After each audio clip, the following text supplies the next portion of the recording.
Make some noise! Hello and welcome to another episode of the Bring the Noise podcast. Today I've got these ladies here that are with a group called JIMS, and the guys will elaborate on what that is. But you guys, I seen you doing a protest, I think it was last week. My big friend Craig Houston was there and he was covering it, and it was very interesting. And for me, I think that you guys deserve a voice. And like I said, we've been speaking beforehand and I've told you guys about my story and how censored and how I've had to get this podcast up and running. But do you guys want to do a wee bit of an introduction? Tell us what your group's about and a wee bit of background about yourselves. Yep, sure. So first of all, thanks very much for having us on, John, and giving us the opportunity to get the message out. Likewise to Craig, who obviously as well gave us that platform. We did actually reach out to a lot of news agencies, including the BBC, and I'll go into that a wee bit later on. So basically, we are called JIMS, and that's Justice for Innocent Men Scotland. And basically, what we're fighting for is fair trials. We've recently came together due to the fact that we're finding that men in particular, in specific allegations such as sexual assault allegations, etc., are not getting fair trials at the moment. So basically what's happening is men are convicted on hearsay, no actual evidence. Usually when you would think, someone's getting sent to prison, you would think there had to, be some sort of proof, some form of DNA, someone saw something or something certainly visible that is proof. But we're finding that a lot of evidence as well that could exonerate that the accused on trial is also being hidden from the jury. So we're very recently formed, just the very end of December last year. And basically we started because we were in the waiting room in Berlin waiting to visit our loved ones, and I was having a conversation with one of my family members, and we were just sort of saying to each other how his trial was unfair. We were just having a general chit chat and complaining about it. And the lady in front of me, she turned round and apologised and said, sorry, I really don't mean to be, overhearing what you're saying, but I couldn't help listening to your story. It sounds, really similar to myself. The person behind then said the same thing. So we met in the wee foyer afterwards after the visit, and we exchanged numbers and set up a WhatsApp group just as a way that we could sort of keep in communication with each other, discuss potentially what we could do, if there was anything that we could do. And since then, our numbers have just been, steadily increasing, which is great, but also very, very bittersweet, because it then shows, that there is a problem, that the numbers are rising, shows us rapidly just how many people are going through this. Yeah, I mean, we spoke before. I've had my, we spoke about what happened to me in the past, and this is something for me I think needs to be addressed by the mainstream media. Obviously, I don't even know if I mentioned your name, but we've got Kirsty and we've got Marsha. So Marsha, do you want a wee bit of background to yourself as well? Do you want to introduce yourself? Yes, of course. So I wasn't there when the group was formed.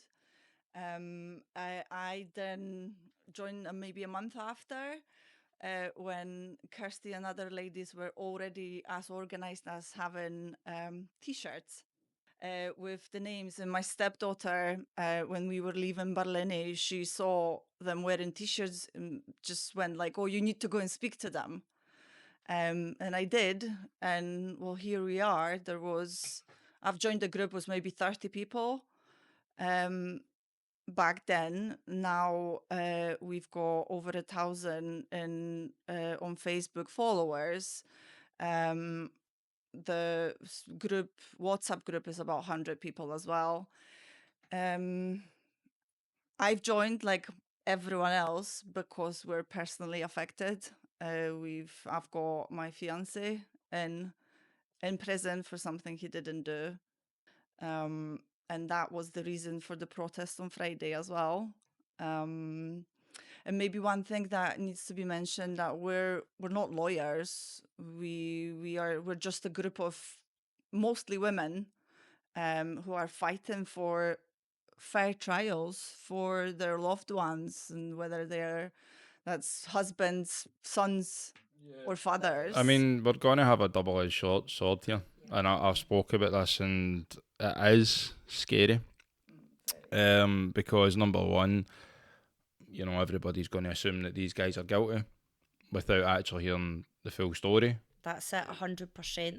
That's exactly what's happening. Yeah, and you guys are saying that they're not having fair trials, and maybe we can speak about how they're not getting fair trials, you know, evidence that they're allowed to produce and evidence that has been produced and things they're not allowed to say. And for me, there is people that do go through these things, and there is people that do get the R word. There is people that do genuinely abuse people. But these laws that get put into place, it also gives people an opportunity to abuse it. Yep, 100%. And for me, that really downplays for people that have actually been through a trauma or something that's bad. And that's what we're going to get here, because we might get people saying, oh, you know, these women are just defending their men, you know, it's biased. But at the same time, we're talking about fair trials. So we can talk. We'll talk a bit. I mean, you've spoken about how you guys met, you know, and like, so you wore the t-shirt, and by wearing the t-shirt, you've then approached them, and that's fantastic. It's fantastic because community is key with these things, and for me, government don't want communities nowadays. Well, to be fair, I think that's how it's went unspoken about and unchallenged for so long, because these types of crimes, nobody wants to talk about it. Nobody wants to say their partner or husband or son is currently inside for one of these crimes. So I think they've got away with it because there has been silence. So again, I think that the fact that, you know, a few of us who didn't know each other, you know, started to communicate and realise what was going on. We each new member that joined, we get bolder and we get braver as our voices sort of grew. Now a lot of this stuff, as Marsha quite rightly said, we're not lawyers by any of the stretch of the imagination, but the more we've read into it, we've had lots of other people reaching out to us as well to help, which has really solidified what we're doing and that we are on the right track. Like we've had Mojo, we've had Miscarriage of Justice organisation reach out to us. We've had Next Chapter Scotland, who are a charity that work with they work with people affected by the criminal justice system. We have had prisoners maintaining innocence. Obviously we've had KC Thomas Ross. We attended his seminar, and he's, you know, spoke about us quite a few times, you know, quite positively. So I do get that a lot of people will, and, you know, we have had, you know, a very, very small number of people basically just saying, well, of course they're going to say that. They are, you know, like horrible words, but basically they are protecting, you know, their loved one or whatever. But when you get people that are not emotionally attached, not emotionally involved, that this is their job, they do this day in and day out. And when they are actually, you know, turning around and saying to us and solidifying our belief, or basically that it is happening, it just takes on a whole new level. Obviously, I mean, we've spoken before, and you're not really allowed to talk about the case That's at hand right. because there's an appeal in place. But are you allowed to speak about, like, touch on things, Marsha, regarding, like, I want to paint the picture for people to understand, right? Okay, this guy's behind bars, but if we can talk about the case, and if we can talk about evidence that was allowed to be presented, Or maybe wasn't, and for what would be the reason for that evidence not being presented, if that makes sense. So I had to check with the lawyers that are currently helping us out before I got here today, whether I'm allowed to speak or not, because we are trying to get my partner out from prison. He shouldn't be in prison, and we're currently going through a miscarriage of justice process. We've just started it. So I am allowed to speak to an extent. I wouldn't be able to say anything that could in any way identify the, you know, complainers or my partner as well. But other than that, yes, I mean, he's, in my opinion, he was very, very unlucky to meet two women, roughly just one after the other, who were just evil, because I think you need to be evil. You had to have this in you to go through with an accusation like this when you know it's a lie. And my partner, he wears his heart on his sleeve, and that's why I love him, because he's just genuine, delicate person. He maybe doesn't look that, but he is. And he always thinks the best of people, and these two women has taken advantage of that, and the fact that as soon as someone cries the R word, men usually cave in, because you're scared. You don't want to be branded a beast. You don't want your family thinking, or your friends or people you don't know, that you've actually done it. But as I can explain, there was no proof of his guilt whatsoever, apart from what these two women have said.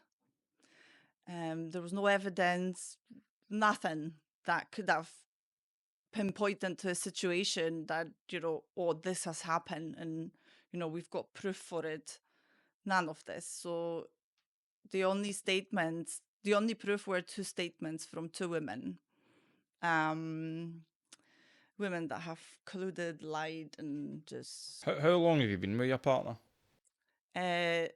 Over 4 years now. Over 4 years, and how long has he been in jail? A year. 1 year. So just you over were a with year. him for 3 years, Yeah. and obviously been put in jail for 1 year of that. Now, have you seen any of these traits that they're talking about? So maybe this needs mention as well. So all these accusations, magically, the women remembered that he has done something to them just as soon as me and him got together. And in not only my opinion, everyone else's opinion, is just jealousy. And that's how it started.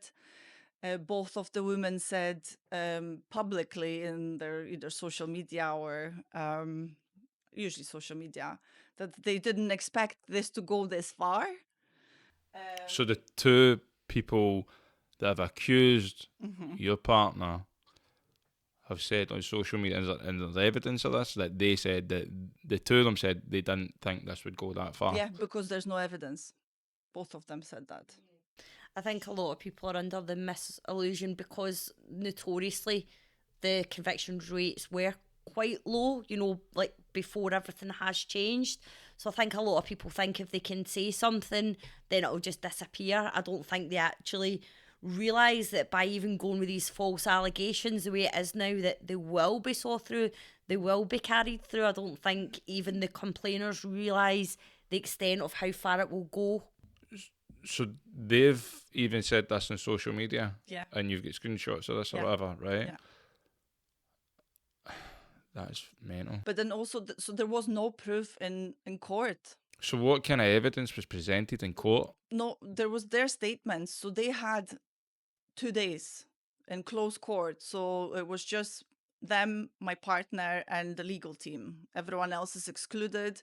And that's another thing we're going to fight, because we've got no access to what was said during the closed court. But we know, obviously, because we had the lawyers, and my partner was there as well.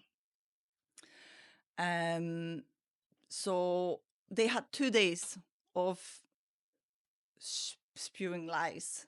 And then when my partner was on stand, he was there for maybe, I don't know, a couple of hours. And people usually think, like, when it's your turn, you're going to have the chance to reply to everything that was said before. But that is not the case. So they had 2 days to be saying how awful he was, just things he did. I can't say that he always done the right thing, because they had arguments, but I would have had the same arguments if... Well, all relationships aren't perfect. Let's be course. honest here. People argue, they shout. Yeah. That's standard in a relationship. Nobody can sit here and say, you know, me and my partner don't argue. If you're going to sit and say that, I'm sorry, that's fairy tale nonsense. Everybody in the relationship has arguments. But you're telling me that there was no... I mean, if there was the R word was used here, was a forensics, there must have been... No, none of that. Zero, none of that. But I'll tell you what was used. So one of the complainers had her sister saying that, oh, she did seem a little bit distracted or like a little bit not herself. So that was a witness.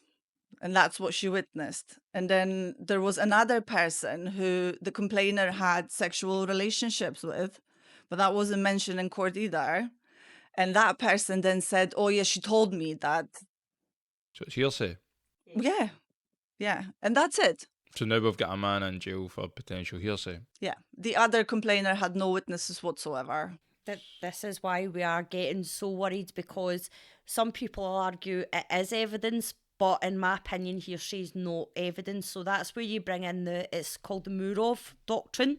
It's a really, really old, over 100 years old. Murov came out, and it was basically to connect character, time, and circumstance. So, for example, if somebody, said 10 years ago that, you touched their leg inappropriately, but nothing was done, and then just say 6 years later down the line, someone else, even if they're known to the person, says something similar. Now, it might not be touching their leg. It could be they sent me an indecent message or anything at all along those lines. So what can happen is it can then get reopened, the previous complaint, and they group it together to corroborate. So that is actually what the evidence is. So although there's no physical evidence, it's one or more persons saying a similar thing.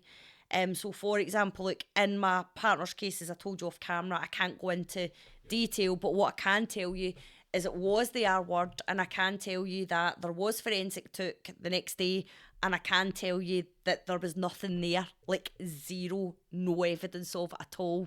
And yet he still finds himself in prison. So it does really now come down to hearsay. And when we speak about Murov as well, it's now even worse than that, because as of October last year, it's called self-corroboration, so you don't even need more than one person. So for example, heaven forbid I had to leave here today, I could, go to my neighbour, or, I could phone for my friend and say, you'll never believe what happened to me today when I went to that house. And if I said it and I sounded a little bit upset, that is enough to place you in court and put you on trial and possibly convict you of a sexual offence. That is the sad state of affairs as to where we are at the moment. And that is why we feel the public need to wake up, especially the males. It's kind of like a double-edged sword right now, because this could enable a lot of people that have vendettas against ex-partners. Mm-hmm. And that's what's happening. And even at this, it's happening regardless. So if it's not spoken about properly, then it's going to continue to happen. And then we're going to have men in a fear-like state, and men are going to be too scared to get into relationships and date women and whatnot. So, I mean, it baffles me, the evidence that you're telling me is basically none. None. Sorry, and there was one more witness who was a friend of one of the complainers, from like a gym pal, who lied on stand, said that John was always in the gym and was always looking at her, at the complainer. That's not an offence, but... Exactly. So how's that an offence? So first of all, that's a lie, because she said he was always on a treadmill. He weighed 18 stone back then. He wasn't on the treadmill. He wasn't anywhere near that machine. But that's where the hypocrisy comes in again, though, isn't it, Marsha? And this is enough. Because that's about his character, and that's the full part of the new shielding laws that they're bringing in, is why evidence is excluded, is because it can bring the accuser's character into question. So it seems okay to do it, on one side, but the minute, an accuser, I mean, if somebody said this 3, 4, 5 times before that, that this has happened, the jury are not even allowed to know that now either. So the lawyer's not allowed to say, well, Miss Smith has, accused 5 other people and brought them to court in the past. That none of that is allowed to be brought up at all. So it feels like men are just they're just set to fail for the beginning. If you were to, so you're wanting a fair trial. Yep. So tell me, what kind of things would you want to see on a trial for these things? If you're trying to change the law, is that correct? Yeah. So what kind of things are you guys wanting implemented when you're doing these kind of cases? So what we're looking for is for a review first and foremost, because what happened, it's been explained to us by Tommy Ross, who I'm really quite thankful to, because he is one of the cases that is putting his head up above the parapet and is speaking out about what's going on. He'll tell you himself he stopped taking these cases on, I believe, in 2022, simply because they're so difficult and simply because he's got a conscience. So... why did he stop taking them on? So he stopped taking them on. He did say win. Yeah, well, that as well. So it goes against you. If you're a legal representative, of course you're wanting your record to look good as well. You're wanting to look as if you're winning the majority of cases. But he also felt, I wouldn't say a guilt, but a little bit of remorse that, he was... Men were going to prison on his watch. He didn't want to, in his own words, he said, I don't want the family of that man, wanting to take me through the courts for bad defence. I don't want to have to explain to that man's family as to why. So there was a lot of his moral compass that came in there. So from what he explained, and it does all sound very amicable to begin with. So the laws were brought in because the statistics for these crimes were historically low. It was, quite hard to convict. So the laws have got tougher and tougher as we've went.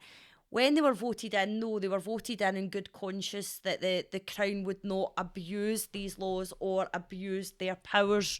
But unfortunately, that's what we're seeing at the moment. So although the laws have been brought in with good intentions, they do certainly need to be reviewed as to how they can be applied and in what situations that they can be applied, because at the moment they're able to stretch them to, basically to suit the will of the Crown for them to increase the conviction rate. So I do feel it is all very political.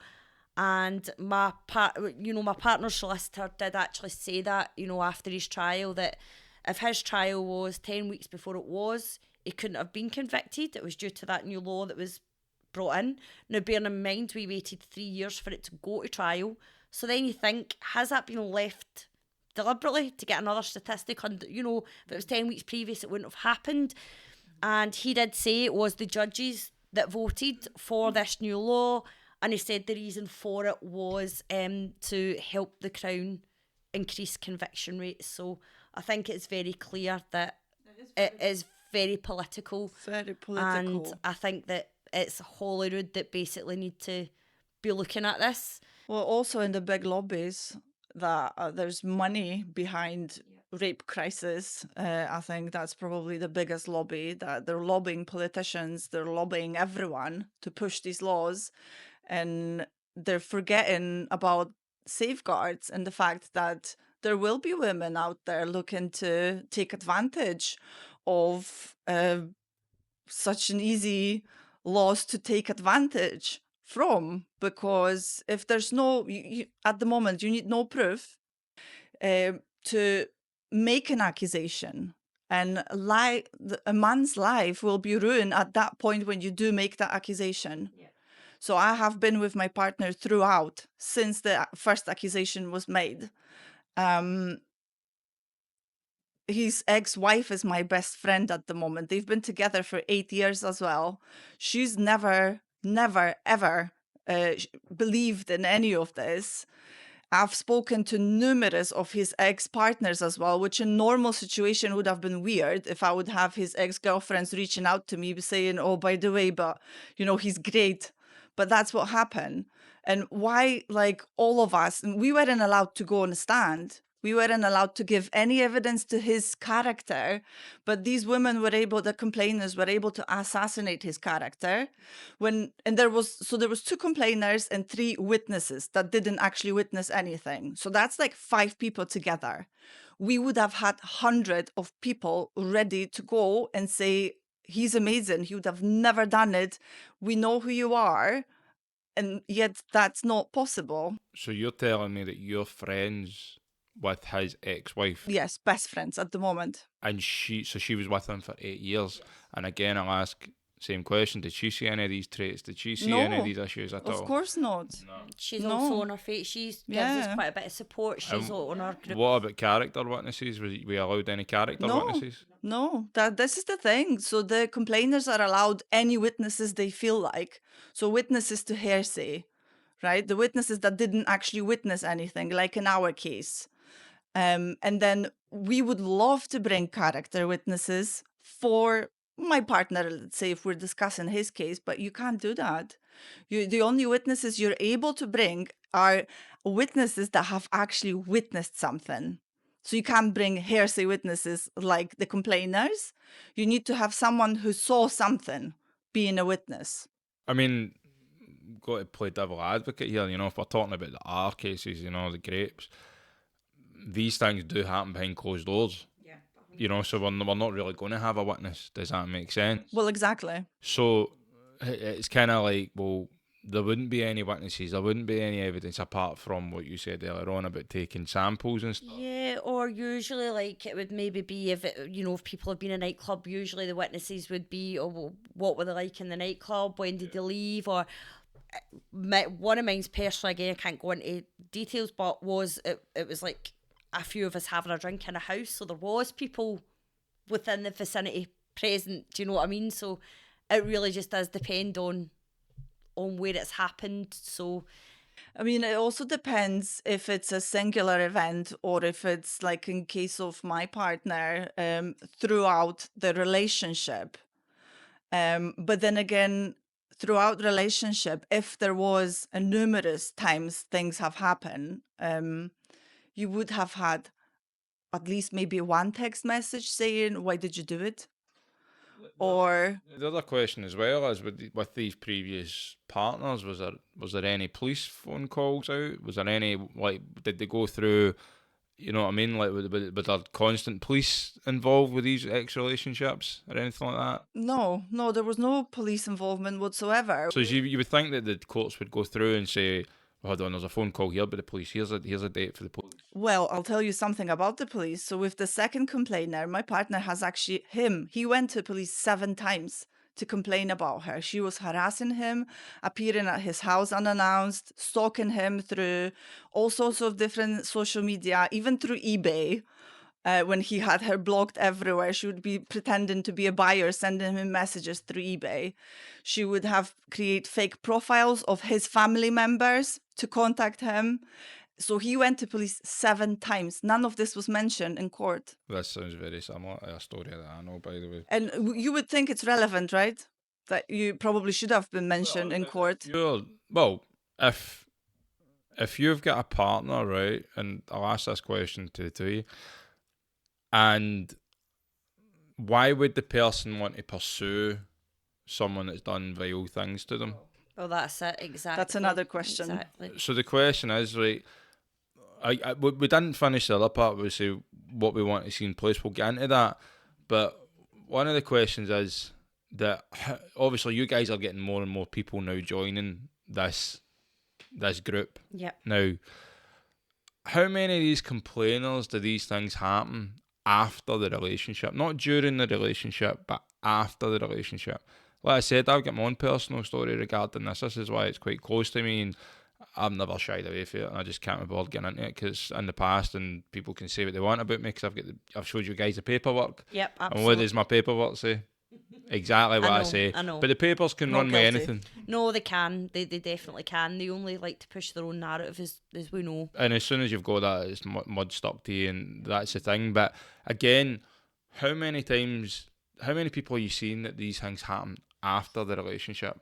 Very Well, common. it has happen in our case. So you would be able to answer as well, though, Marsha. We actually done a survey, so we put a survey out, just sort of basic questions, asking our members, you know, simple questions as to why they felt a loved one experienced unfair trials, etc.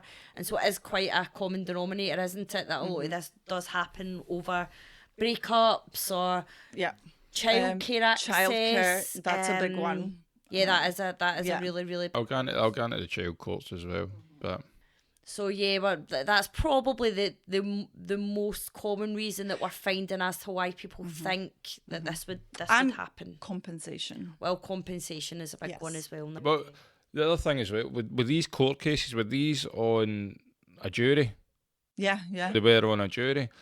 So the thing is, you need to convince a jury, you need to convince the common person. So these women must have been very convincing. But another thing as well is, again, my own personal experience, when they went in, they took out a number of things. And there's a thing called reasonable doubt in Scotland. Yeah. So if you start to knock things out, that means it must be reasonable doubt. And is it one of the ones that the jury don't actually understand what reasonable doubt is? 100%. I don't think they understand. I feel like the jury, and someone actually told me this, that the juror thought if there's reasonable doubt that he might have done it, then they need to say, yes, he's guilty, which it actually should be the other way around, where if they feel like he's probably not done it, then that's a reasonable doubt. But another thing is the split, 8-7. So in our case, there were jurors visibly upset when they were reading the verdict. And how is that not reasonable doubt? Where you've got half of the jurors sitting upset, shaking their heads and visibly being not okay with the verdict. And as we've discussed before the camera started rolling, that, you know, if that was in England, my partner would have been home, because the jury split is different. It's 10-2, isn't it? So yeah, in Scotland they require 15 jurors, but they only require 8 to convict, which really does sort of shed a light on reasonable doubt, because of, you know, it's almost a half split. Yeah. So that's why it makes the convictions unsafe at best. Like in England, any other country, it's 10 or more. So in fact, they require a majority, and you know, if it's taking them a while to deliberate, the judge will usually, you know, bring them back and say, well, we will accept 10 or more. So they actually really like it to be higher than, you know, than even 10. So I mean, like in my partner's one, for example, his case, the jury deliberated for almost 2 full days. Same. And so you go to yourself, well, surely there must be reasonable doubt. Like, you know, you would think if it was guilty that, you know, boom, a couple hours, it should be done, or not guilty, boom, a couple hours, it should be done. But nearly 2 days, and then to find out off of the social worker that it was an 8-7 split is just absolutely. And when you think as well that the jury's made that decision with key evidence that's been withheld. Yeah. So key evidence hasn't been shown, things haven't been fully explained, and you still get that. So you think, so if I just drive a couple hours to the border, if I had this trial in England, then he would be home with his kids. But it's happened up here and he's not. So it does highlight that there are clear problems, and certainly in a lot of... And I know you're not allowed to talk about the case, but are you allowed to speak on the people that are accusing your partner? Have they done the same as Marsha, where they've openly admitted to say, I regret ever opening my mouth regarding this? Have they said that basically this has went too far? So one of them has admitted to somebody that it was lies, have actually admitted that it had all been made up, but again, that the person that person admitted it to wasn't called to give evidence in court.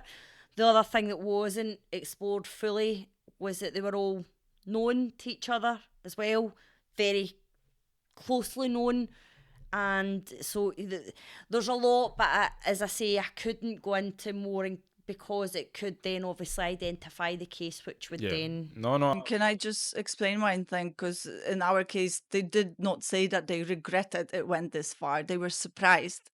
that it went this far because there was no evidence to any of it. So there's no regret there. No, sorry. One of them went after me, my family. She was posting about me, messaging my friends where I've never spoken to her. She's actually opened me up to start speaking about this. Because what she done to my partner So wasn't was enough. she harassing you? Yes. I've phoned the police numerous times. The police aren't going to do anything. I mean, I showed you guys a text message that was shown to me saying I'm going to make him pay for this. Yeah. Well, we've got so many messages like They're this. not allowed to be shown. And you're not allowed to use it. There's key evidence, key information. Like, for example, one of the complainers in my partner's case is a serial complainer. We've got names and list of people she's tried or done something to, very similar to what she's done to him. And I would say this is very relevant and it should have been mentioned. But it Well, wasn't. if there's evidence to show that this person, do you call them a bunny boiler? I don't know. But, I mean, if you've got evidence to show that this is... Well, let's weigh things up here. Your partner doesn't have any previous of this, but she has previous of doing this to other people. Well, So that's very relevant to the case. he has a previous conviction, and that is for something that he didn't start. It was his ex-wife. She's admitted it. It was amicable. Unfortunately, police was called, so she threw a can at him. He threw it back. Police was called. They've obviously arrested him, even though she was saying that was me. Like, sorry, I didn't want to, heat of the moment. But he was arrested. They were both, she was with him in a court. The case was admonished. And that's it. That's his only charge. He's the man. He wouldn't even speed. When you've got 70, he's going to go 70. No parking tickets, not like me, nothing. He's just an angel. Like, you don't meet men like this very often. Well, I mean, again, balance. You're going to say this about your man, obviously. No, not me. I mean, like, I would admit to him to, like, honestly, like, nobody's perfect, and he could get up to his fair share of stuff, but certainly not that. Yeah, I mean, you spoke on this Thomas Ross KC, and again, it's shocking to hear that he's not willing to take these cases on, because obviously a moral compass comes at play here. And if you've got a moral, I've really lost faith in the court systems, to be honest with you. And I'll tell you a story briefly about someone that I knew. I did years ago. This happened, and cut a long story short, they were somewhere. They were having a stag do. This girl was knocking the door, supposedly. She came in with the guys. They were drunk. She was drunk. Then, whatever happened. I wasn't there, but whatever happened. And then all of a sudden, she cried the R word. Taken to court. Ruined that guy's mental health for nearly, I don't know, I want to say over a year. And I want to say a couple of months before the court case, she decided to drop it. And basically, she had a boyfriend, and she didn't want her boyfriend to find out. Now, I say this guy's mental health's been totally ruined because of that, and he probably now doesn't want to go out, doesn't want to socialise, has lost a lot of trust, and she just walks away scot-free. She's just wasted so much time. Police say, I'm sorry, but there should be something in place now that if you are going to abuse the law, then you have to have some, because that's abuse. That's mental torture on people. Because we're not just talking about men versus women here. This is vice versa. And this needs to be, if you're going to waste police time, judges' time, court, you're dragging people through courts, and then you're just going to say, oh, no, do you know what, I was just drunk. And at the moment, there's no... I think they can do it, but they just don't. From what Thomas Ross said in his seminar, was it Thomas Ross? Yes, they're not punishing even false accusers or women who have tried but didn't succeed in falsely accusing men, because they don't want to discourage an actual victims coming forward. Which, I understand. And I also understand why this rape shield laws were brought in the first place, to make it easier for genuine victims to find justice. But there must be safeguards against false accusations, and at the moment there's zero, there's nothing. And it needs to be acknowledged that not every woman is always genuine. That people lie. And how are we going to protect our society? Because it's not only men that are suffering. There's whole families. We've got 3 kids. Have you got 3 kids? Yeah, between us. And we were actually, he was in court on the day we were supposed to get married. Yes, and we were so happy, and this has all been ruined because someone said so. And then we had all this evidence that could have been used, all these other character witnesses could have been used, that we just couldn't, because I feel like the courts are, the women's word is gospel. She doesn't need to have any evidence to what she's saying. Her word is, if a woman says so, that is it. It happened, and we're going to believe you no matter what. It has a knock-on effect, because, like you said, he's got kids, you've got kids, you've not got kids together, but it has a knock-on effect, because now he's got you. I mean, you're pretty much the same, aren't you? I mean, this has a knock-on effect. How are you feeling about that? How's the kids feeling about it? I mean, it's shocking. The kids are still young, so they don't know the details. They know that someone lied. His daughter remembers the women, so she knows a little bit more because she went through what they put him through as well. But it's difficult. Our whole family was ruined, and he's been given 8 years for something he absolutely didn't do, and the system wants to keep him in. Like, there's no successful appeals nowadays, and then it's so difficult to get parole, because as soon as, it's easier to get a parole, easier to get out if you admit you've done it. So it's like, if you're an actual offender, you will get out sooner than if you continue to maintain your innocence, which is absolutely bonkers in my opinion. It should be the other way around. If someone is really adamant that I've not done it, you need to, believe me, let me show you my proof. Well, they say guilty until proven innocent. It's guilty all the way. But, if you can't present evidence, you're never really going to get a... Exactly. We've heard a lot of people from the group, like, they go in there, and when they're up for parole, they're told to play the system. They're told, listen, just admit your guilt. Nobody will find out.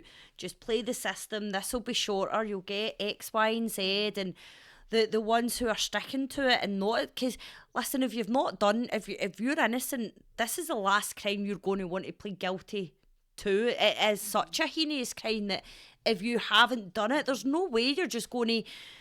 But they do try and tempt them. They do say, well, look, just say you're getting 10 years, well, you'll be out in 5 if you admit it, or whatever the sentence is. And when they go up for parole, like, a lot of the restrictions is they need to have completed certain courses, yet they're not eligible for these certain courses unless they admit their guilt. So the chances of them getting out is literally... They're being coerced into... It's literally next to nothing. They're basically, being coerced into admitting it to get out. There's nothing... Like, I think one of the prisoners says, come back to me when you've got a trauma course for being in here for something you didn't do. I'll take that course all day, every day. It's like there's no real support for them in there. And, like, I know this is slightly off subject, but my loved one in prison, he went down and it was like a medical. He was doing something with a doctor down there anyway. And they were into lockdown. I think that happens quite a lot in there. So somebody's obviously, it's kicked off, and so they've just told everybody to stay where they are. So the doctor used it as the opportunity to actually say to him, oh, I've heard about JIMS, tell me what you know. So he started talking, and the doctor went, well, listen, we're aware of it in the medical community as well. He said, because usually in cases like this, we would be called to give evidence.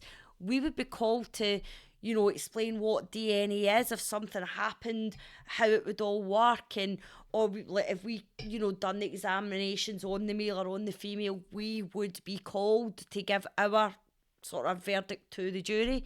He says, and that's not even happening anymore under these laws, because that can also be seen as causing the accuser embarrassment. So it's not even, like I say, it really isn't just as much as loved ones or whatever that's now complaining about this.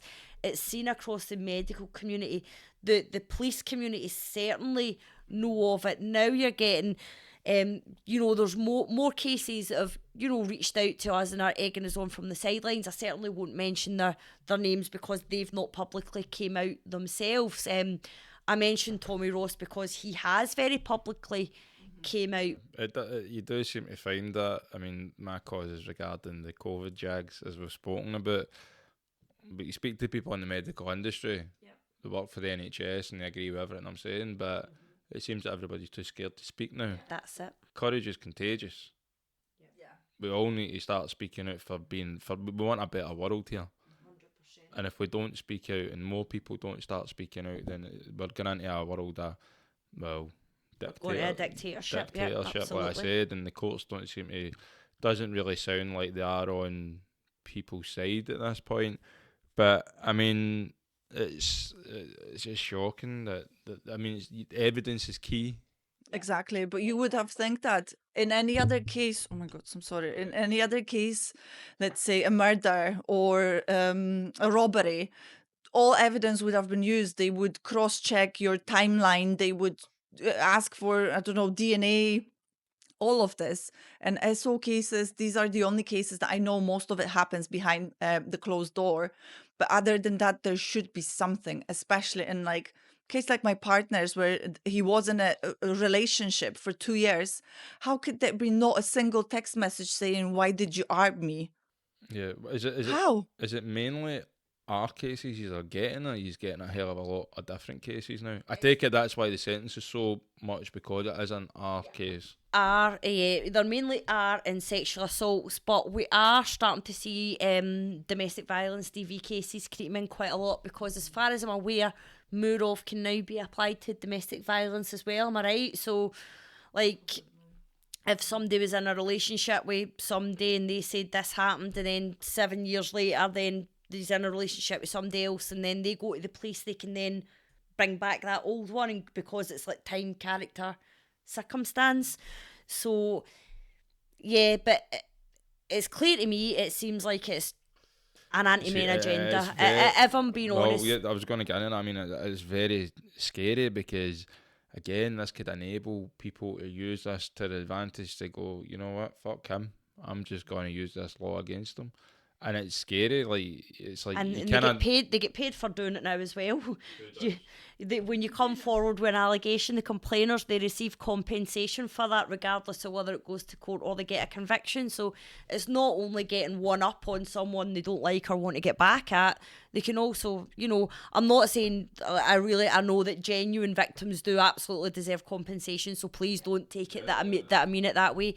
But like, some of them are going ahead doing this to get one up and going away and holidays and get boob jobs. It's like we say, there's people out there that have genuinely experienced these brutal crimes, but there's people that are innocent, that are possibly, like I say, look at that story I've said, we've spoke beforehand, I've told you guys about what I went and the evidence that I've showed, do you know what I mean? But I mean, you said there, you just said to me there, that basically you think this is a war on men. Yep, it's a political agenda on all fronts. What do you mean by that? So I mean that I feel like we're going back to the George Orwell 1984, but yeah, that like a lot of things in our society, even especially with the R and SAs, they're pitting women against men is what they're doing. And when you do that, what do? You break down the family unit, don't you? So it really, really comes down to, again, I know this is going to sound like really conspiratorial, but it comes down to... You're on the right channel. It just comes down to the fact that they don't want you to be responsible or pledge yourself to anybody else. They just want you to be focused and do what they tell you to do. It's, as I say, on all different fronts, but especially on this just now, I feel like they're trying to break down the family unit. They're trying to control the population by decreasing birth rate, etc. And I feel also they're trying to make males more feminine. Like, God knows what would happen if our country to go to war, next month or next year, because... I mean, divided people are easiest to control. Yeah, absolutely. And I feel like this is the ultimate divide, men and women. 100%. And it's because it's just everywhere. Countries against countries is not enough. This is like the bottom line. Yeah, I mean, we'll get people in this country arguing over other countries that I can tell you right now won't fucking march for you. Yeah, absolutely. They won't. I'll tell you that right now. Everybody who's doing it, they won't march for you in that country when it goes tits up. But again, it's a distraction, and like you said, I do feel that they are trying to demasculine men. They're trying to make men not stand up. In this country, men are too scared. Like you said, divide and conquer. Try to use these laws from what you guys are telling me. Like I say, I can only take your word for it. That men are going to be too scared to do anything in this country. Absolutely. And again, I mean, you go into that thing that was on Netflix. That, what was it called? The one that the Adolescent, was it? Did you watch it? Oh, I didn't watch it. I have not watched it. Yeah, I don't know what was the fuss about. As soon as the first thing they mentioned was Andrew Tate, I went, I know exactly what he's trying to do here. Yep. I knew exactly what they were trying to do. Listen, I don't agree with 100% Andrew Tate, but at the same time, a bit of masculine energy. Is it really bad? I think that the family unit, it needs a female side and it needs a male side. That child needs both sides. Of course. And and how many people do we know now in this country that are in broken homes, are broken families?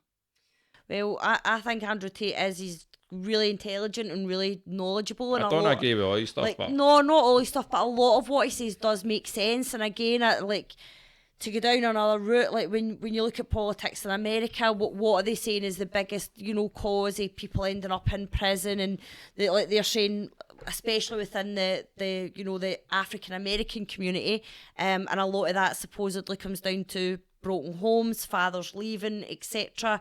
And that breeds for a generational where they grow up and go on the wrong side of crime, etc. And it just seems to be exactly what's happening here is from what we can take from it. I mean, the one with Thomas Ross, we can sort of go into detail on that one because it's public knowledge, and we're still hoping for a result on this. We're not, from what Thomas Ross says, he knows the people involved and working on the case. They're not extremely hopeful, but this case and another, it is actually going through the Supreme Court at the moment, and they're questioning an Article 6 breach, which is your human right to a fair and public trial. That was the one we were telling you about, where it was a situation we were watching night out. Obviously, a male-female co-worker sort of getting a bit handsy with each other on the, on the dance floor, on the bar. Everything's on camera. The female beckons the male into the toilet, again, all on camera in the bar.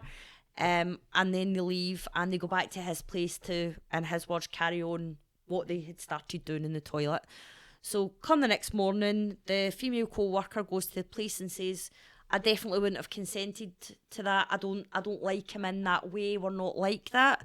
So there's obviously the CCTV proving that obviously she must like him in that way, and she would have what they were doing.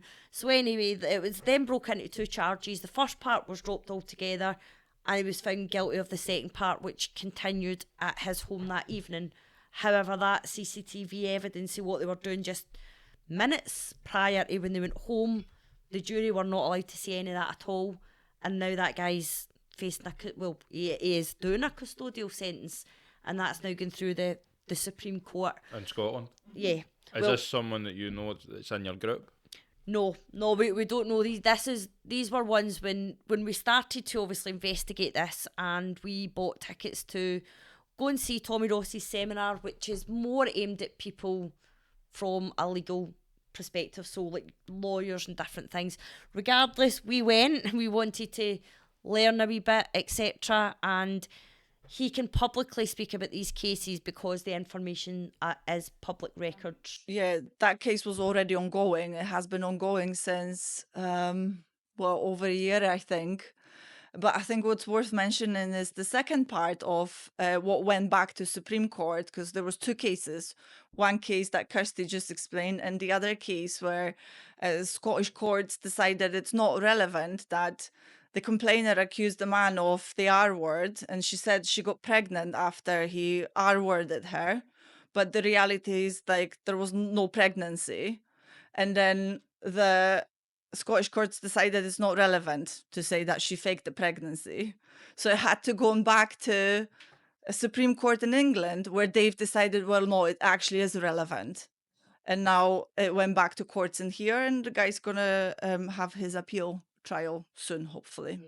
So basically that proves character. So when she was under oath, she lied and said that she... So why did it go between England and Scotland? Because the Supreme Court of England... Human rights. Is it human the rights? European Court of Human No, Rights. that wasn't European human rights. It went to... it's a Supreme Court in England that oversees somehow. But it wasn't the European one. It wasn't the European one. No. How old's this guy? He's in, I don't know, like 30s. Don't know their ages, but basically she had... He's in his 30s. She had basically went to turned around court, and actually. says, "Oh, was that the one that you Yeah. actually personally Yeah. went to court Yeah. for?"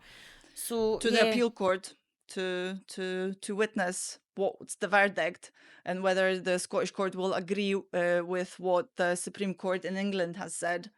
And they have agreed, and the man was released on bail, and he's awaiting his retrial. But I think it's a huge bit of information Yeah, to because if suddenly they lie decide. about that, certainly Yeah. if you're going to lie about something as big as I got pregnant, and I think they actually said she went on to have the kid, or I it was can't something remember, like that. but But anyway, it was proved that she was never ever pregnant or nothing of the sort. But she said that under oath, which is obviously, you're lying under oath, so of course your character's going to get brought back into question. And these two cases were taken back to the Supreme Court in England by the lawyers. There was a group of advocates that decided that this has gone too far. Like these two cases were a great example of what's wrong with the law in Scotland here. So that's why it went back. But there's no verdict. So there was a verdict on the individual cases, but there's no verdict on the general rule of breaking human laws in Scottish courts. So we're Breaking still human waiting. rights, yeah. Human rights. Are we finding that Scotland is worse than England in regards to this? Is England a bit more, they kind of see through the bullshit, whereas Scotland are more, nah, we're just throwing men in jail for the sake of it? Well, Scotland like to be the pioneers in things, don't they? And we're supposed to have a very fair and justice system to be proud of. I don't know what the exact thing was, but apparently our justice, system is like the pillar of the world. So I think we like to be quite forward leading in that. So I've no doubt that I think England's not quite as bad as it at the moment, but it is still. So not as far great. as I'm aware, obviously I'm not a specialist in any way. I'm not a lawyer, and I'm not that familiar with English laws. But I know they are at the moment fighting for something like a section 274, 275 to be introduced in England as well, where the woman can't be questioned on her character or her past. So I think that's it's coming behind us. Yeah, so that's what I was saying. We seem to do it, and although it is bad in England, it's nothing compared to how bad it is in Scotland. But I think it will follow suit pretty. I think that the woman, the complainer, can still be questioned. When it comes to a court, to a trial, they will question her on her behavior, let's say that night, or nights before. But don't quote me on that. But I know they're working on bringing something like 274, 275 into England as well. So, quick one. Mainstream media. Out of curiosity, did your guys ever have their stories in the mainstream media? Did any of the papers touch these guys? Do you mean like individual stories or our Like cause? your partner, did the mainstream media, like, did the papers cover it when they get a guilty verdict? Oh, yeah. Oh, yep. Sorry, I thought you meant have any of them covered. No, JIMS, sorry. So just out of curiosity, Yeah. so the papers have rolled with both your partners With the majority of our group, I believe. I think there's a small number that haven't. with what they wrote in the papers.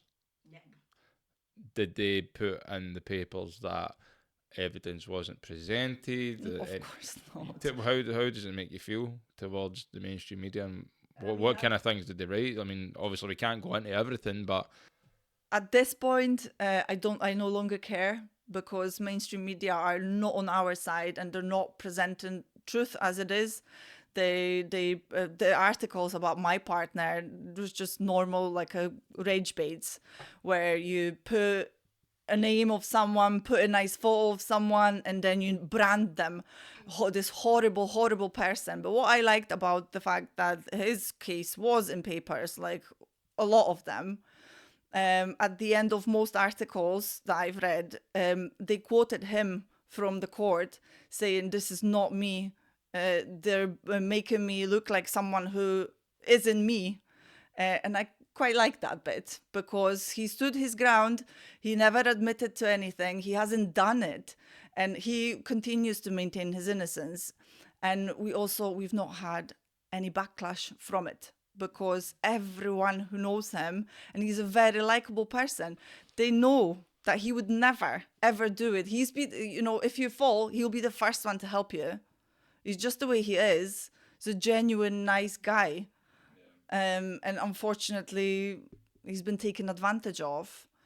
But it has been very concerning to see those articles about him, because it's heartbreaking when you know the truth, that, they're trying to brand him this horrible beast. and you can't even go after them for defamation of character unless you've got about 200 grand. No, mine's ended up terrible. Like, I know Marsha touched on it, but my kids are slightly older, so they're at high school. So, I mean, my daughter, she was 14 at the time, and she's actually arguing with grown adults on social media because she's trying to defend her dad to people. I've had my wee boy coming home from school in tears saying, "I'm not going back." The day I heard somebody saying, "Is that such and such is that's the beast and stuff."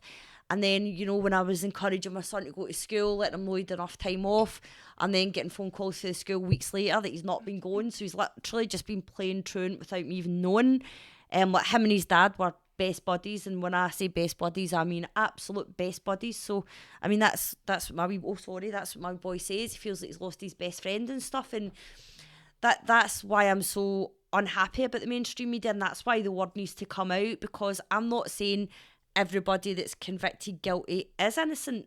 A lot of them are guilty, but I feel that the population does need to understand that the trials are unfair. So try not just read in and believe everything that you're reading, because there's a family in the background whose life you're making absolute hell on the back of it. What I would like to mention, if I might, on this topic is that I have been a victim of a sexual offense myself. So I know how it feels. And the fact that my partner, my fiance, is 100% not that person. Like this, I've been, wronged in the past, and now I'm being wronged by a system as well. And there was no repercussions back then for the person who did assaulted me back then. And I do understand why are they trying to make it easier for women to get their justice.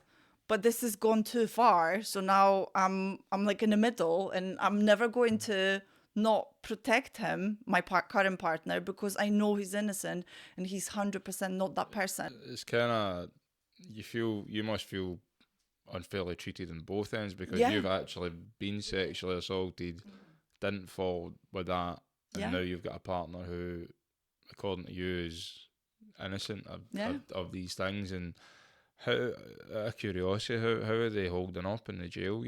He's okay. He's doing all right. At the moment, he's working, he's busy.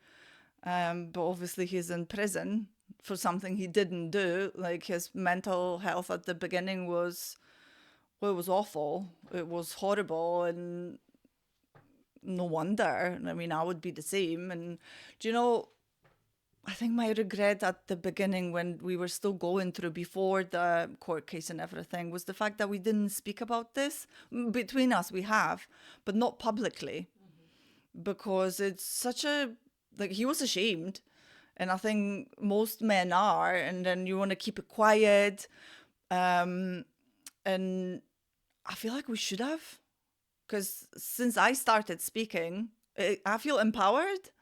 I feel like I've got my voice back, and I'm not going to be put in the corner, and I'm not going to put him in the corner as well, you know? Bring the noise, I like to say. Yes. Yeah, absolutely. Yes. And it has to, I mean, as we we need say, to speak. when we bring it down to, we bring it down to basic facts, nobody should be against fair trials, regardless of what it's for.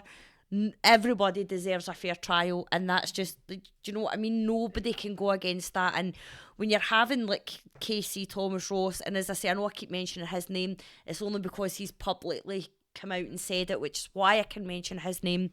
But there are lots of others, and when they are telling you that trials are not fair, then you know there's a problem, and we do need to get to the root of it, because it could be, as I say, some of the people out there that are making the judgments and, you know, maybe old school thinking, saying there's no way somebody can be convicted without evidence. Well, let me tell you, they can be. And do you know what? One day it might well be their son or grandson or friend, and they'll wish that they had listened. There's plenty of people out there, like I say, I know there's another guy you guys have probably been in touch with, Big Sean. Shout out to Social Sessions, Big Sean, I know him as well.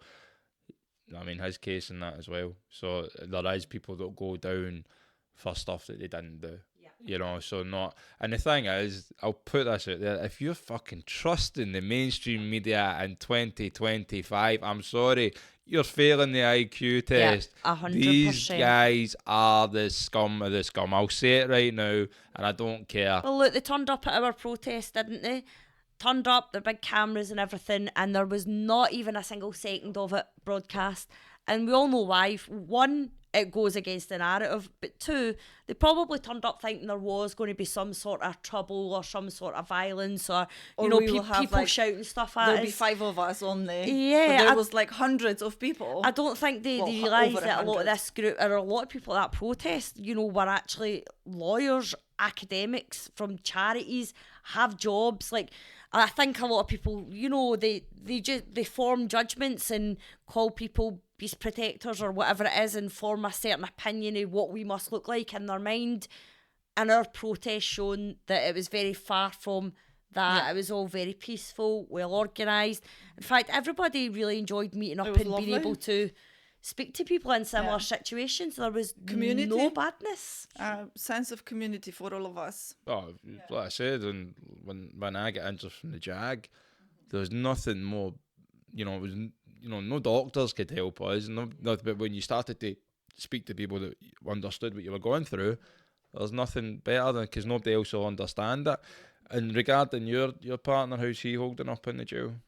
He fed up, but doing well. He's got a job now as well, and goes to the gym. He's on the football team. He gets on well with the majority of people there and stuff. So he's doing well, but he's fed up. Like they all want to be home. They all just want to have their life back. It's just been took away from them for no reason. And as you say with your mate, I mean, how does that affect somebody's mental health? Can you imagine just being took out your house one day, put into a centre, told when you're eating, when you're washing, when you're, do you know what I mean, for no reason? It must be truly horrendous. And like I say, they are actually told in there to just admit your guilt. You'll get out a lot sooner. Like, if you just play the system, nobody will find out you've done it. Just admit it. You'll be out in half the time, or you'll get your parole sooner. So, and we all know why that is, because they want their statistics to look pretty. They don't want people to keep maintaining their innocence, because that's a black mark on their record. They want they want people to think the Scottish justice system is working. So they want to say, well, he's been found guilty, so just plead guilty and we'll make it easier for you. I mean, it's an absolute joke. I said this before. I said if you're reading the mainstream media and you believe that at this day and age, and I genuinely, unfollow me right now if you believe the mainstream media, because if you haven't noticed, since 2020 the world's went to shit, and what's going to come, it's going to get worse.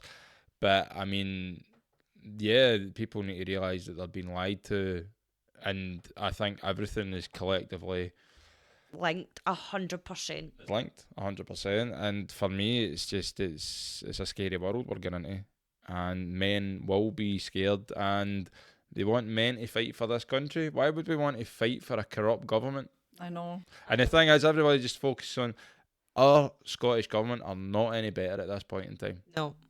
Not any better. Absolutely not. It's the SNP that are basically doing this with the law. I mean, the justice system and Parliament are supposed to be two separate entities, but when you find that you've got ministers of the Scottish government that are actually heavily involved in the judiciary and oversee appeals boards and appeals committees, that there is no difference. So it's all intrinsically linked. So therefore, when the government are pushing an agenda which is to get the statistics up, I mean, they are giving Crisis Scotland an absolute fortune. I mean, you can go and Google that and see how much money the Scottish government give to Rape Crisis Scotland. So it's incentivised then? Of course. So if you're sitting watching your BBC News or your STV News and you're hearing that there's a pandemic at the moment, like you're hearing that 1 in every 7 men in Scotland are beasts or predators or whatever, that's what you're believing. And then when you turn up to sit on a jury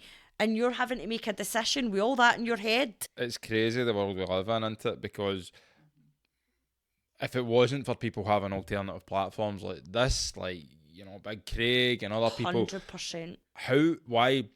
Why is there alternative media? Do you think we're here to make up lies? We're not. We're here to highlight the problems that are going on and wrong in this country. Yeah. That is the honest answer, because we just want a better Scotland. We want a better world, and that's why people are doing these podcasts, to give people a voice. And people can say what they want. Absolutely. At the end of the day, you guys, your husbands must be proud, and especially the ones that are now joining your group, to go, my man was being convicted of something he didn't do, and the fact that users, and it must be hard for you, because you're going to get a lot of people that are going to come on and go, hold on a minute here, this guy could be. Do you know what I mean? Like, how are you going to determine? But that's the thing, we can't. There is, and we are fully aware that there will be guilty men trying to associate themselves with us and say that they're not guilty. They want fair trials as well, and we understand this. But that is unfortunate situation that we're in, and the only thing that could determine whether they're guilty or not is fair trials. And that's what we want. Yeah, so it's an innuendo, because you need a fair trial to differentiate. Let's talk about the innuendo quickly, because we covered a hell of a lot. But obviously you want change. So was that the thing you sent me on the PDF? That was the survey report that have. So obviously you are wanting change. So what are you wanting to change? What do you guys want to see? So I think we need, obviously, like I say, the laws are quite wide open at the moment. Judges can put their own interpretation on it. Now, what I'm saying is, especially 274, that prohibits certain things being shown to the jury, that certainly needs to be reviewed. I mean, we all understand that no lawyer or KC should be up there assassinating a female's character. Do you know what I mean? We do understand why it was brought in, but in a lot of instances the information is relevant to the case, and it would certainly shed a light on the situation. So we do believe that 274, 275 100% needs to be looked at. Murov, I believe, is very, very old and outdated. That's the one that links certain things together. Now, it'd be different if everybody's singing from the same hymn sheet and saying, this guy done exactly this, exactly this, exactly this, but they are stretching it to get convictions. So I'm not a legal professional, so I don't know exactly how it would need to work. difficult for us to say, oh, we want this law to be changed into this, because we're not lawyers. We have, there has to be something that they can do. You know, there's people that know the crisis we're in. So surely common sense plays a part. exactly. I Well, mean, things like I was like just going to mention, sorry, next week on Monday we have actually been invited to an event by Next Chapter Scotland. I don't know when I'll get this out, by the way, so you'll All need right, a sorry. day. So anyway, soon we're invited to an event by Next Chapter Scotland, and that is going to be fully policymakers and different things like that. So I guess it's them that need to hear this and need to listen to this.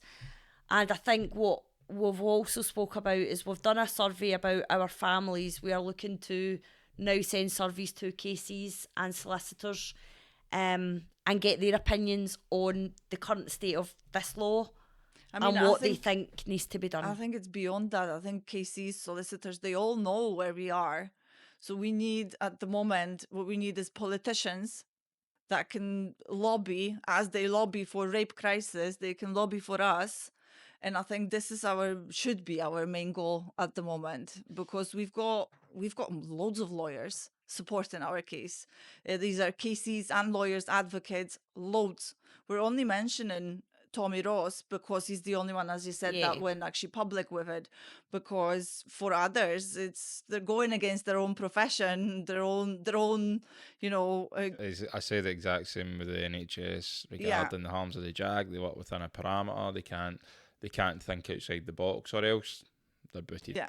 So what Tommy Ross has mentioned as well, he suggested this in a way during the seminar we've attended, is that should all lawyers stop taking the cases, SO cases? And will this then open the government and the policymakers to actually realizing how bad it is? Well, if they take a stand, if lawyers take a stand, I think it's a great idea. Yes and no, because it'll stop a lot of cases, exactly. But at the same time, it's the exact same. The system will grind to a halt. But this is already happening. You can't get a lawyer for an appeal. Do you know how difficult it is to get a lawyer that will be happy to represent your appeal, especially an appeal, in an SO case? Even sexual assault cases as well, it's becoming more and more difficult to find lawyers to take them on. Guys, how do you guys feel towards lawyers? Like, have you... So I used to blame them when we used the process. Obviously, when my partner went down to prison, I blamed the lawyers that they didn't do their job right. But now, a year after that, I have done my homework, I have spoken to numerous lawyers, and I know how the law operates. I don't blame them anymore. They can only do what they can, what the law allows them. Some of them could do better jobs.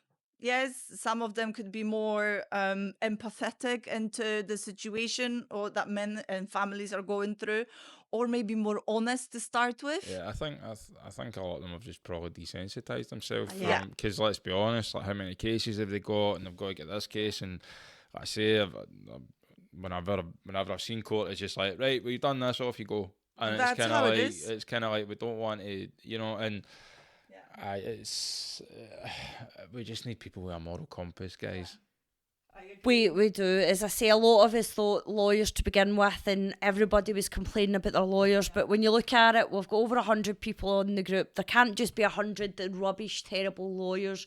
It's more than that. It's because they can only work within the realms of the law. And as I say, some of them, Tommy Ross did quite rightly say that he's fortunate enough that he's in a position where he's financially okay at the moment, so he can choose which cases to take on. Some are not so fortunate. They've got mortgages, they've got young kids, they need their next paycheck basically. So therefore it's a job that they do. They've kind of trapped people into this system, and that's why I think a lot of people don't want to stand up and speak the truth in this country, because you're trapped into a system, and then I've already experienced it, they come after you. But it's crazy to think that there's people that are doing harm to children in this country, and there's plenty of evidence, and they get presented evidence, because I know people that deal with these cases, and there's evidence shown in court, and they get a slap in the wrist and walked out. What's more, children are the most important thing in this country. 100%. But what you're telling me is true, that you guys, the evidence hasn't been presented correctly, there hasn't been enough evidence, that's shocking. That's absolutely shocking. Well, look, is there anything else you want to cover before I finish? I think maybe to add to what we want to change is that Section 275 allows men to present their side of evidence. Like there should be, and because 274 prevents lawyers from questioning women to their character, history, stuff like that. And I maybe understand this, but 275 prevents the accused from presenting evidence that he would have otherwise put him in a different light. So that should be scrapped, I think, just as basic as that. The judge should be able to control that. Certainly, if you do have a defence lawyer who is, absolutely tearing into somebody in a way that, is out of order, assassinating their character, that's where the judge has the power in the courtroom, to stop that line of questioning. And the common sense, as you said, because if you've got, a background of a complainer, that that she's done this to numerous other people in the past, or that she mentally abused that man in the past, or she mentally abused someone else in the past, or she's lost, I don't know, custody of her own children because what kind of mother she was, that should all be presented. I'm giving you examples that were all examples that happened in my partner's case. Yeah, none of this was mentioned. Character. None of it. Character building into it. Exactly. They had 2 days to assassinate his character. You would think there would be maybe psychological checks as well, done. Yeah. If that's I don't know. I mean, I'm just thinking outside all the box. of it, like do polygraph tests, just anything. But there should be something that is a safeguard. I think we just need to go back to centre a bit. Like, as I say, the conviction rates for these crimes were very, very low. So what they've done is they've lowered the bar for evidence that much that basically they accept anything. Also, that on a system somewhere, they look as if they're doing their job well. They look as if their statistics are rising, and the guys that are in prison, the family, we're just. Why do you think they want the statistics so high? So I think, as I say, Scott, they want to look like they're doing something. There's a lot of pressure groups out here just now, and I know Women's Aid do a fantastic job. Crisis Scotland, there's a lot of pressure groups out there that are crying. I'm not a fan. Sorry, I'm not a fan. Women's Aid, they do a lot in a lot of circumstances, but like I say, there's a lot of pressure groups out there at the minute. Scotland want to be leading the way. They're heavily feminist it has agendas, and that's taken over rape crisis, Women's Aid, as well as Refuge. Don't know if you're familiar with Erin Pizzey. She was the founder of Refuge. It was the first organization like this founded in UK before Women's Aid and all that. And she parted her ways with Refuge because of how heavily against men they've become. And I would recommend do your research, read a little bit about Erin, because it's just perfect example of how far all these organizations are going, that their founder had to walk away because it was too much. It wasn't about helping women anymore. It was about going against men. Yeah, there's a clear difference there. Obviously, you do, as I say, there are genuine victims. They should have people to support them, like crisis, whatever. But yeah, there is a ever-growing feminist agenda, as we can all see throughout society. But yeah, I think it's pressure because they're paid by the Scottish Government, and the Scottish Government, they want their statistics to look good. They want to hold up the justice system as a pillar of justice. It is the SNP that are in there at the moment as well. So with, the elections, different things like that is something that they can ride on the back of. But as you say, more importantly, as we've all touched on, it fits in with their war on men at the moment, which, as you say, links into loads of other different avenues. So Agenda 2030. Yeah. Exactly, and I'm trying to make Scotland fucking realise what's going on. But anyway, look, just quickly, where can people find you? We're on every social media platform. We've got our own JIMS, website. isn't it? JIMS. So it's JIMS Scotland. Yeah, the website is jimscotland.org. The Facebook, Instagram, LinkedIn, TikTok. What does JIMS stand for again? Justice for Innocent Men, Scotland. Well, guys, I appreciate you for coming on. I hope that we covered a lot of things, and like I said, look, just do the right thing, isn't it? That's it. That's all we're looking for. We're looking for honesty, and that's it. But And I just want people to be aware as well. I just want them to know that, just think when you read a news article or you see this on the internet, I can assure you from personal experience, people are going to prison on hearsay, no evidence. it's like you say, community is key, and I think that's what Scotland's breaking down. A lot of the communities are key, and reaching out to other people, maybe reaching out to you, Absolutely. going through this, they're going to be frustrated, and you're all going to vent to each other. That's the one thing, we all need to vent, because the ones that are in charge of this country, we can't vent to them because they're shutting us down. But look, I really appreciate it for coming on and telling the story, and I pray that justice is served correctly. And like we said, there's people out there that have been genuinely, these crimes have been done to, but then there is another side where people have been accused falsely and they shouldn't be in there. But as I like to say, bring the fucking noise. That's 100%. it. Thank you. Yeah. Thanks very much for having us on and the Thank you. opportunity. No Thank bother, you so guys. much. Thank you. Thank you for being this brave as well. Absolutely. Yeah, allowing us the platform Absolutely. as well. A lot of males are afraid to speak out. As the minute a male says something that, is against the agenda, they're misogynistic or whatever. Well, if we're going to sit and shy away from it, we're going to live in a world of lies. Mainstream media have proven to us how much they fail and fail and fail. There's more things coming out now. We've got the grooming gangs. At what point do people tip on and say, hold on a minute, mainstream media and politicians have lied about this? And then again, I always go back to the same thing that put me in this position, the Jag. When are people going to start to tip on and go, hold on? When are they going to wake up? When he's going to wake the fuck up to because what's coming. See, once your eyes are open, you can never shut them again. And I It's say that, and insane. someone said to me, someone was actually, they put a thing on TikTok today, and they're like, this guy with his mad conspiracy theory. I'm like, right, you tell you what, right, debate me conspiracy theory, and I'll say 20-minute neighbourhood, Jags are unaliving people, cashless society, digital ID, brick card. At what point do you turn and go, maybe the guy's onto something? Exactly. But they look, just shut you down, don't they, but immediately? bring the noise, I like to say. Look, I really appreciate it. Thank Thanks you. a lot. Thank Thank you. See you later.